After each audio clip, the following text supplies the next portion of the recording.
Boa tarde a todos, sejam todos muito bem-vindos aqui na CEPAL, Sociedade Espírita, Paz, Amor e Luz, que sente-se honrada em recebê-los. Passaremos momentos bem agradáveis à luz da nossa doutrina, a doutrina espírita.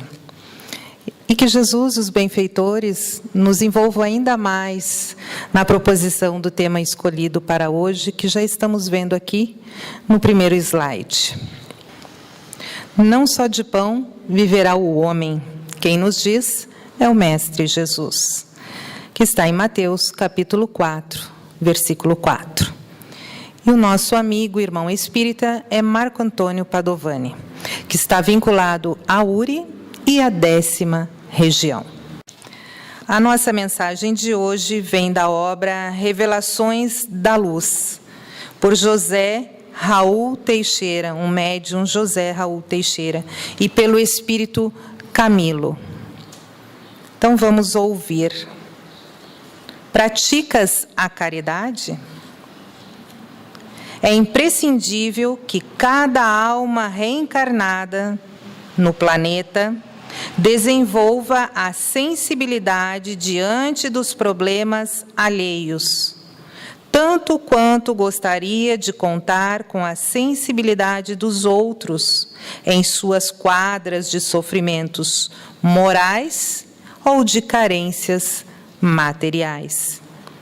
E tu, que avanças na busca de Deus pelos caminhos do mundo, praticas a caridade? Sabes que numa sociedade complexa como a que vives,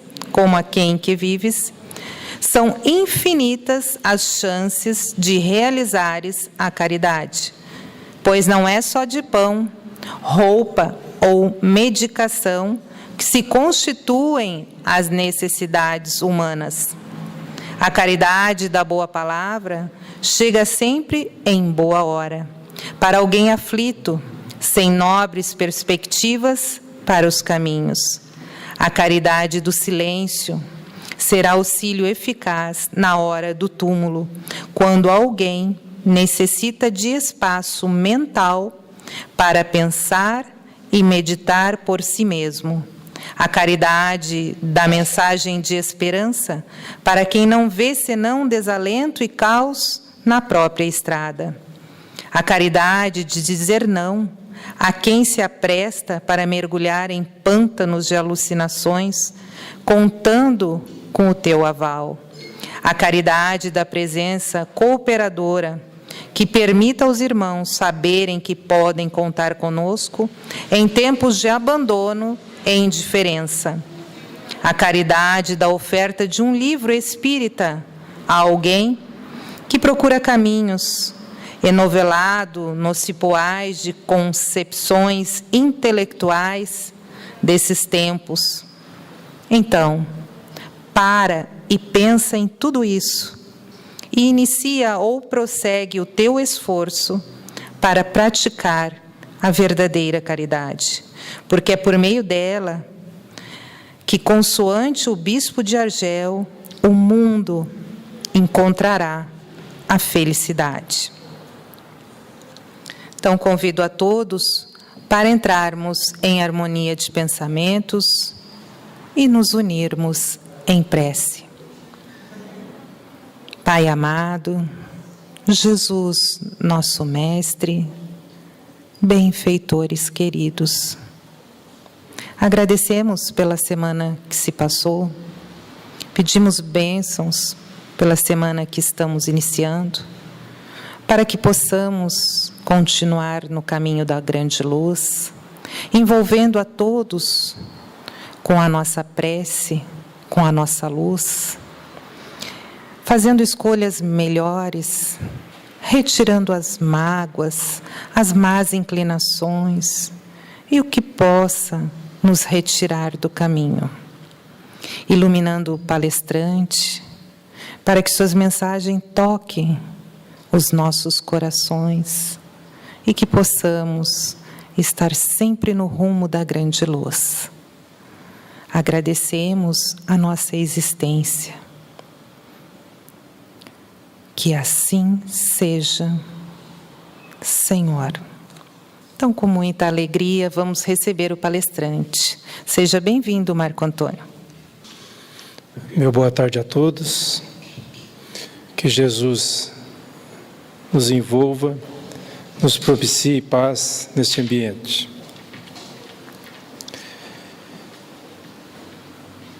Esse tema de hoje, ele foi interessante porque a inspiração dele veio de uma propaganda de televisão. Eu estava assistindo quando falou assim a propaganda: a vida é muito mais que viver. Daí aquilo me chamou a atenção, eu anotei a frase, né? E que realmente a vida é muito mais que viver. E no dia seguinte eu peguei o livro do Emmanuel, Pão Nosso, e abri nessa página: não somente de pão viverá o homem. Eu falei, essa é a palestra que eu vou preparar, né? E esta imagem também tem um significado. Eu acho que poucas pessoas conhecem essa planta, que tem essas florzinhas brancas. Ela é um trigo, né? Ela é o trigo mourisco, aqui de Cascavel, eu que tirei a foto. A gente conhece só aquele trigo do cacho, né? Mas esse é um trigo, na verdade, é aquele mais original que existe. Ele é plantado desde o século X. Veio originário da Ásia Central e depois se espalhou pela Europa e está aqui sendo plantado em Cascavel. E daqui vai para o Japão, toda a produção. Então, tem a ver porque falando de pão, né?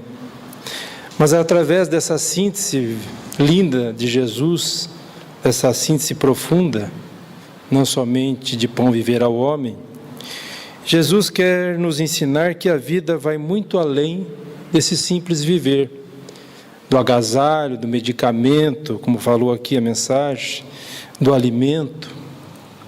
Então Jesus, ele pretende com este ensino nos direcionar e nos conduzir para o que é essencial na vida, para que a gente busque o alimento espiritual. Por quê? Porque é esse alimento que vai nos assegurar, como espíritos encarnados, os meios, as forças, para que a gente siga firme aqui na nossa encarnação, que a gente siga o nosso caminho de forma correta, sempre rumo à nossa perfeição. E é preciso falar de vida, né, quando falamos de pão. Então eu queria falar um pouco, lembrando que a vida, né, refletir um pouco sobre ela. A vida em si, ela é um grande desafio mesmo. Ela é feita de lutas diárias, lutas constantes, né? Precisamos nos alimentar todo dia, cuidar da saúde, correr atrás das coisas financeiras, do nosso trabalho, da questão social, e todo dia. Então, de um lado, a vida nos movimenta na busca desses valores materiais. É natural e é necessário. Então, nós vamos atrás do conforto, né, da saúde, do bem-estar, da conquista, dos momentos de prazer, de lazer. Corremos atrás de nossos sonhos, né, e assim por diante. Mas, de outro lado, a vida, como nos diz um espírito amigo do Evangelho, segundo o Espiritismo, ela diz assim: a vida é difícil. Compõe-se de mil nadas, que são outras tantas alfinetadas que acabam por nos ferir. Essa definição, esse aspecto da vida. E essas alfinetadas, elas são nada mais, nada menos que esses desafios diários. Os sofrimentos físicos, materiais, morais, as doenças, as perdas e assim por diante. E se a gente analisar, na verdade, não existe uma vida que passa pela experiência da reencarnação que não experimente o sofrimento. Nenhum de nós. É só pensarmos que Jesus, um espírito perfeito, destituído de sombra, destituído de inconsciente perturbador, sem nenhuma razão de expiação e de prova, perfeito, ele sofreu. E sofreu bastante. Então não há ninguém que reencarne que não sofra. Então nós podemos dizer que a nossa vida é uma mescla de momentos, ora tranquilos e ora difíceis. Depois vem momentos felizes, mas também tem os tristes. Tem horas de conquistas, mas também tem momentos de decepções. Tem aqueles momentos de paz, de tranquilidade, e depois vem os conflitos e as perturbações. Então é essa mescla a nossa vida. Mas sobre uma outra análise também, nós podemos dizer que existe uma outra batalha na vida. E essa batalha é muito difícil. É a luta constante do nosso ego com o self. O ego, ele faz parte da nossa estrutura espiritual, ele faz parte da psique. Então, a predominância do ego em nossa existência é que gera e é que responde pela maioria das frustrações e sofrimentos e desequilíbrios humanos. Mas eu vou dar um exemplo de como funciona o ego. Vamos dizer que eu fumasse. Eu não fumo, mas vamos dizer que eu fumo bastante. E alguém fala, Marco, é bom parar de fumar. Eu falo, não. O cigarro me ajuda, me acalma, né? Alivia minha ansiedade, assim por diante. Então é o ego que está me colocando esse pensamento. Vamos dizer que eu também bebo, né?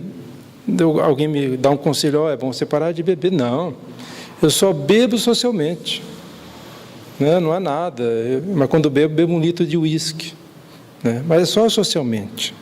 Então o que acontece? O ego, ele é um mecanismo que faz com que eu tenha uma ideia falsa da realidade.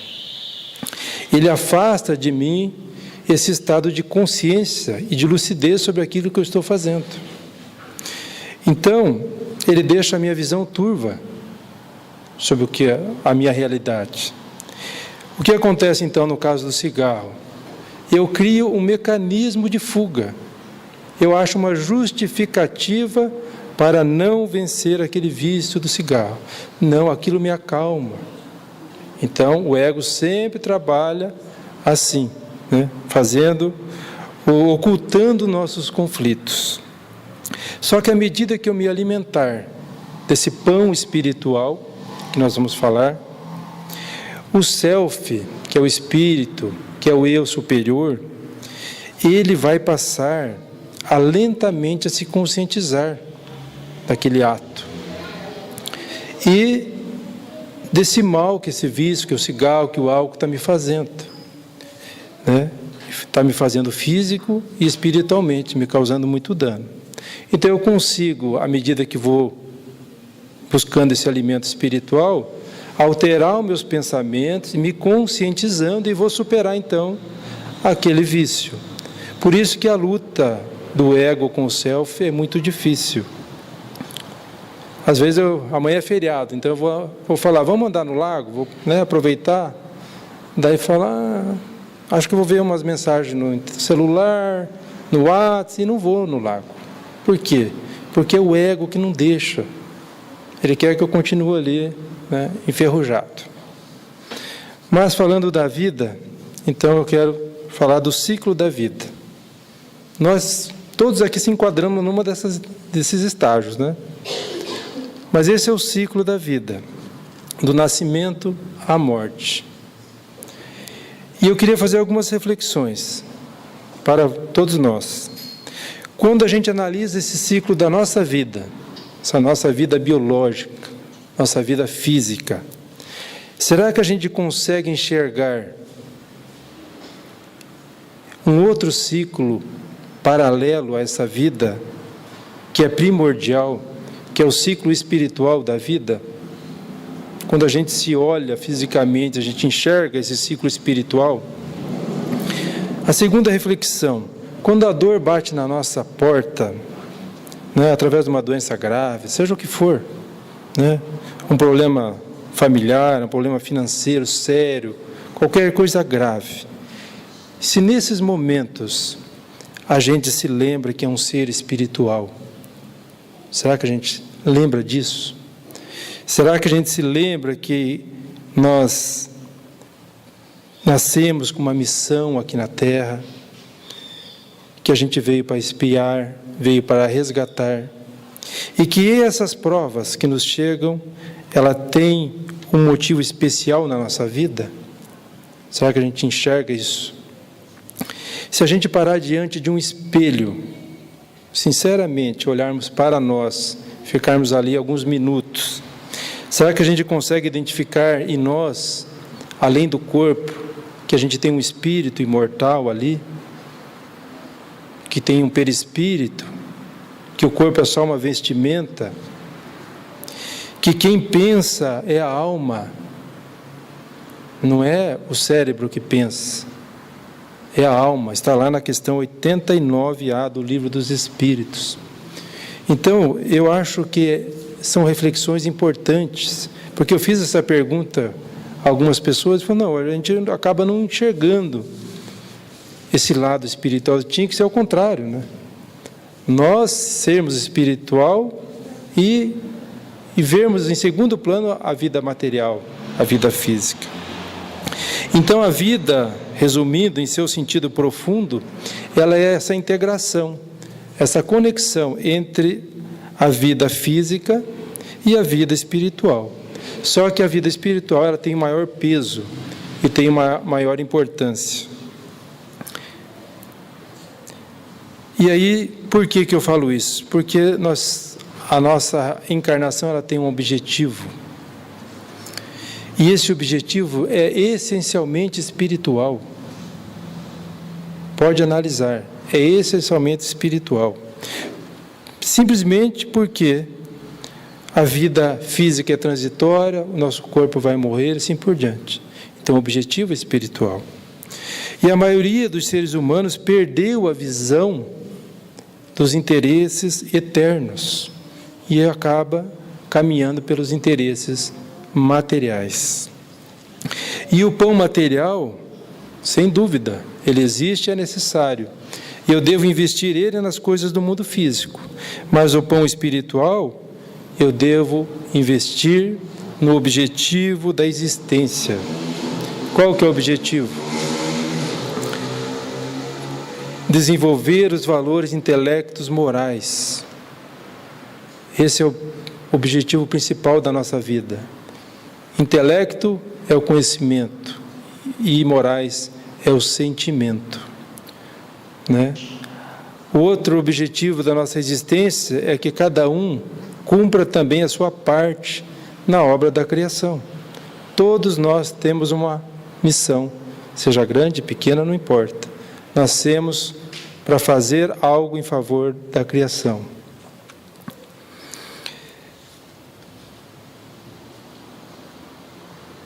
E resumindo, o objetivo da vida leva a gente ao quê? A nossa perfeição. Então nós podemos dizer o seguinte, que o crescimento intelectual e o engrandecimento ético, moral, são duas asas, né? Uma asa é o intelectual e a outra asa é o moral.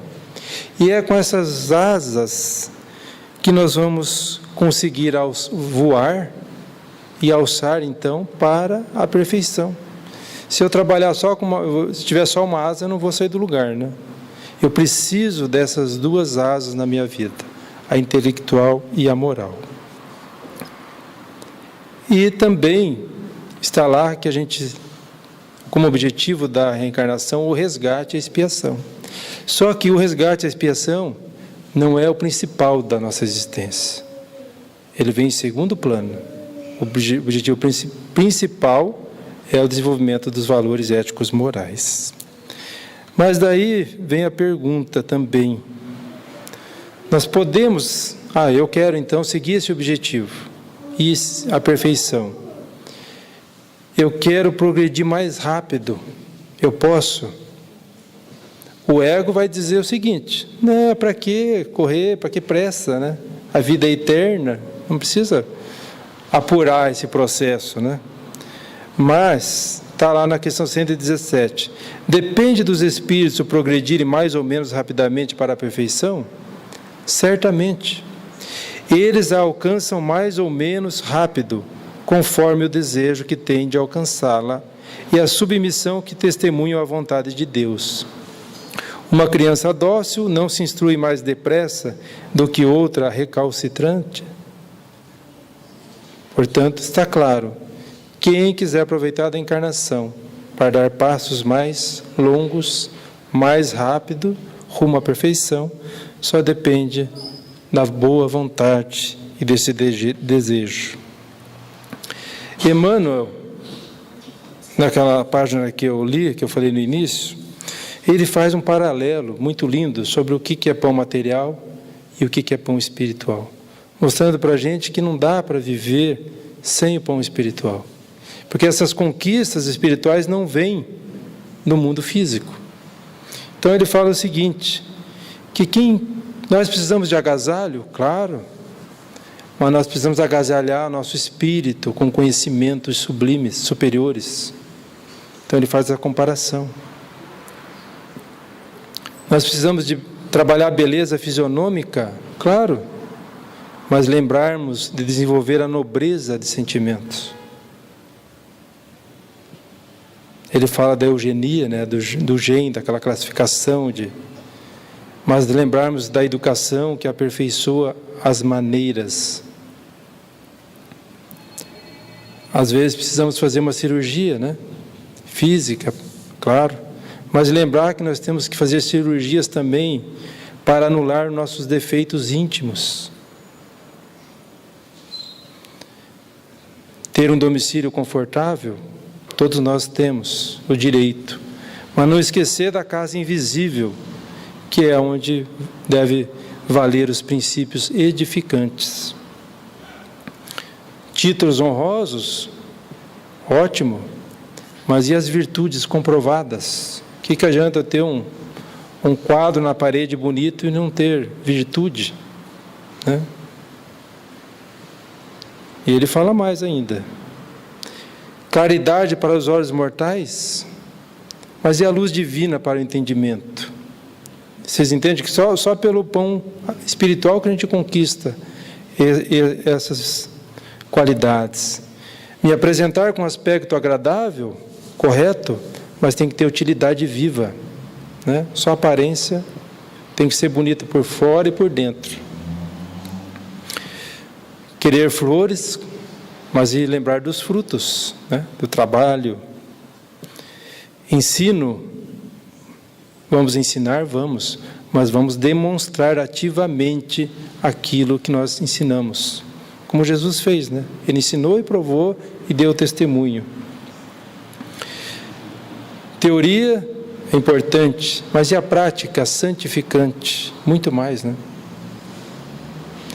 Lembrar de nós, mas também lembrar do próximo, né? Lembrar do outro. Então ele faz essa comparação que eu achei muito bonita e muito realista da importância que é o pão espiritual em nossa vida, porque é só ele que vai nos permitir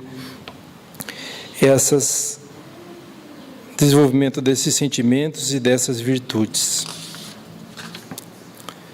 E daí Emmanuel comenta nessa passagem o seguinte: apliquemos o sublime conceito ao imenso campo do mundo.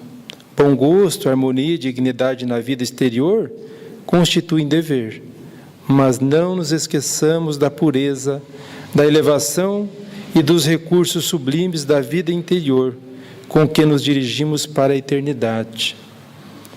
Então, está bem claro. Tudo trabalhar nossos valores materiais, mas cuidar, sobretudo, da elevação e dos valores sublimes da vida.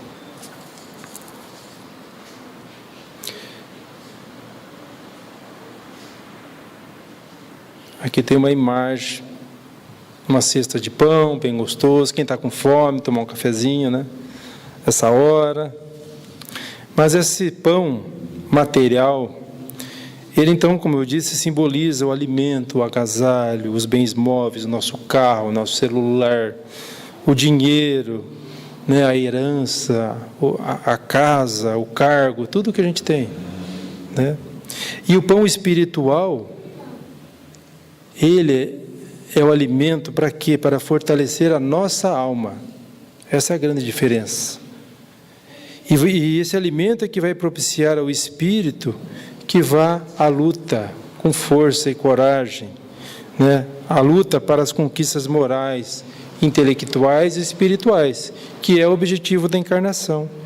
Só que para essas conquistas, nós precisamos trabalhar o discernimento, trabalhar a consciência, né? Ter consciência da realidade nossa. Precisamos de boa vontade, porque nós não vamos sair do lugar, né, sem a boa vontade. Precisamos de confiança, a certeza, né, fé no futuro, confiança que vamos conseguir cumprir a nossa missão aqui na Terra. Então, sem esses 3 ingredientes, dificilmente nós vamos conseguir preparar a massa desse pão espiritual que nós tanto necessitamos. E um outro aspecto que foi falado aqui do pão, na mensagem inicial, né, foi a caridade. Porque à medida que você consegue se alimentar desse pão, você tem que fazer o quê? Você tem que dividi-lo, você tem que compartilhar com os outros. Fazer como Jesus fez, né? Ele dividiu o pão. Ele nos doou tudo que a gente precisa. E tem um recadinho também de Emmanuel que fala o seguinte sobre a caridade, que muitos pais garantem aos filhos o conforto necessário, tudo que eles precisam materialmente, mas relegam a alma deles ao abandono. Então ele fala que nós pais não podemos deixar de nutrir nossos filhos com o pão celestial. E que é imprescindível, então, aos nossos filhos dar um abrigo moral, né? Esse desenvolvimento de sentimento, de valores da vida, né? Dos ensinos de Jesus, do Evangelho, essas lições. Então, que isso é uma grande caridade que a gente faz aos nossos filhos. E Emmanuel confirma isso. A boa vontade e a confiança do homem são poderosos fatores no desenvolvimento e na iluminação da vida. Né? Não tem. Precisamos dessas virtudes da boa vontade e da confiança. Olha que interessante essa frase de Santo Agostinho. Quantas riquezas possui o homem em seu interior? Porém, de que servem se não as explora e investiga? Né? O que adianta adquirirmos e não praticarmos? Então, Santo Agostinho aqui, ele nos lembra daquela proposta do conheça-te a ti mesmo, né? Aquela viagem interior que a gente tem que fazer. Quem aqui não gosta de fazer uma viagem? Né? Sair daí um pouquinho, passear por aí, seja uma viagem pertinho, seja uma viagem longa, para o exterior, muito gostoso, uma semana fora. E eu vou contar uma coisinha aqui. No dia 7 de setembro, eu estava passeando de bicicleta com a minha esposa, ali no calçadão novo, ali da ciclovia, pedalando numa boa ali, tranquilinho. Ela não vai ficar brava, eu acho. E daí eu vi que estava faltando uns 100 metros para terminar, eu fiz uma proposta para ela. Quem chegar lá primeiro ganha uma viagem. Gente, quando eu falei viagem, eu já vi o arrancadão dela, pedalando, e eu não consegui alcançá-la. Ela chegou primeiro, uns 30 metros que eu. Né? Aquele Bolt das Olimpíadas não ia ganhar também nos 100 metros. E quando eu cheguei lá no final, ela falou, e daí, qual que é a viagem que eu vou ganhar? Eu falei, a viagem interior. Aí sabe quem saiu patinando, né? Fui eu que saí correndo daí. Mas eu falei verdade.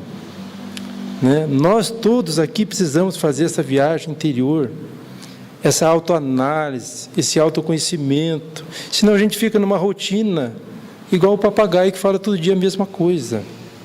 né? Rever os nossos atos, as nossas atitudes, estabelecer uma meta diferente, uma conquista melhor, né? Então ela concordou com a viagem anterior. Depois nós vamos fazer a viagem normal, né? Passear aí com mais tranquilidade, né? Então nós precisamos fazer isso sim. Porque enquanto a gente estiver encarnado, nós precisamos lutar bastante para preservar os valores espirituais e de forma consciente. E isso é muito difícil também. Emmanuel fala assim para a gente, ó, é muito difícil transformar os recursos da vida carnal em obras luminosas. É muito difícil. Com vistas à felicidade espiritual e o amor eterno. Porque a gente acaba caindo sempre mais focado para o lado material. Para o pão material e não para o pão espiritual.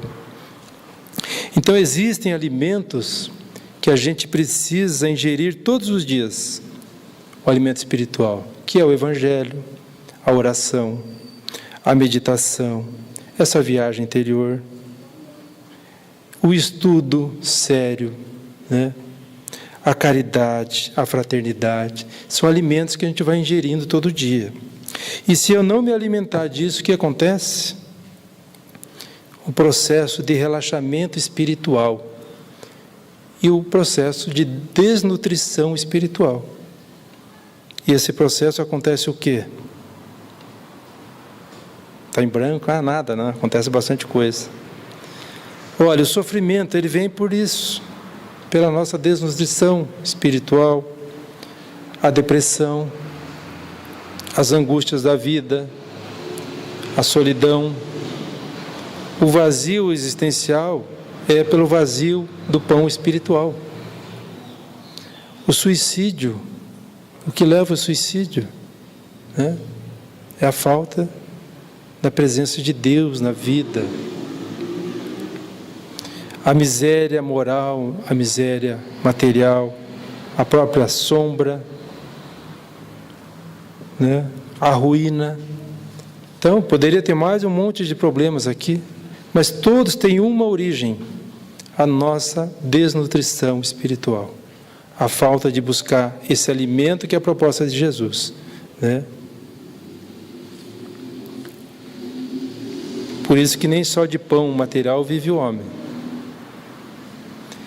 Do Evangelho segundo o Espiritismo, no capítulo Não se pode servir a Deus e a Mamon, eu destaco o seguinte: disse-lhes a seguir esta parábola. Eu diminuí ali. Demolirei os meus celeiros e construirei outros maiores, onde porei toda a minha colheita e todos os meus bens. E direi à minha alma: minha alma, tens de reserva muitos bens para longos anos. Repousa, come, bebe e goza. Mas Deus, ao mesmo tempo, disse ao homem: que insensato és? Esta noite mesmo tomar-te-ão a alma. E aí vem a pergunta: para que servirá o que acumulastes? É o que acontece àquele que acumula tesouros para si próprio e que não é rico diante de Deus. Então, para aquele que só trabalha o pão material, é esse: esta noite tomar-te a alma. Então é preciso esse alimento espiritual em nossa vida, para sermos ricos diante de Deus.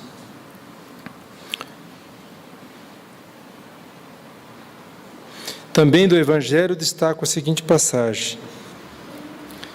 Jesus estava presente neste momento quando uma pessoa que se achava à mesa disse: feliz do que comer do pão no reino de Deus. Feliz. Ou seja, feliz aquele que ama, feliz aquele que serve, feliz aquele que luta pelos valores eternos. Podemos dizer que feliz é aquele que perdoa, que é fraterno, que é caridoso, que é solidário. Feliz é aquele que age como bom samaritano, né? Que estende a mão para aquele que está caído, que não importa quem seja, que não espera agradecimento algum, né? Que ajuda mesmo. Feliz é aquele que suporta os sofrimentos da vida com paciência, com resignação e assim por diante. Ou seja, é o pão da vida que nos dá esses sentimentos valiosos.